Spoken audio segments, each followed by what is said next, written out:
Audio Jungle.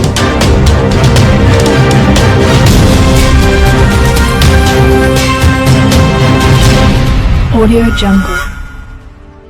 Kakinada జిల్లా పిఠాపురం పట్టణంలో కూటమి పార్టీలో టీడీపీ, బీజేపీ, జనసేన నాయకులు, కార్యకర్తలు ప్రచార కార్యక్రమం నిర్వహించారు. Pithapuram main road, Uppada centre, Kotagummam సెంటర్ల మీదుగా పిఠాపురం నియోజకవర్గంలో ప్రజలు గాజు గ్లాసు గుర్తుపై ఓటు వేసి అత్యధిక మెజార్టీతో పవన్ కళ్యాణ్ ని గెలిపించుకోవాలని కోరారు. కాకినాడ జిల్లా ఎంపీగా ఉదయ్ శ్రీనివాస్ ను గెలుపును మనమందరం ఆశీర్వదించాలని కోరారు. ఈ కార్యక్రమంలో అత్యధికంగా కూటమి పార్టీల నాయకులు, కార్యకర్తలు, పట్నంలోనే మెగా ఫ్యామిలీ అభిమానులు పాల్గొన్నారు. జై పవన్ అంటూ రోడ్లు మారుమోగాయి. మార్కెట్లోని వ్యాపారస్తులందరికీ అభివాదం చేస్తూ ఓట్లను అభ్యర్థిస్తూ ఎంతో ఉత్సాహంతో కార్యక్రమాన్ని నిర్వహించారు.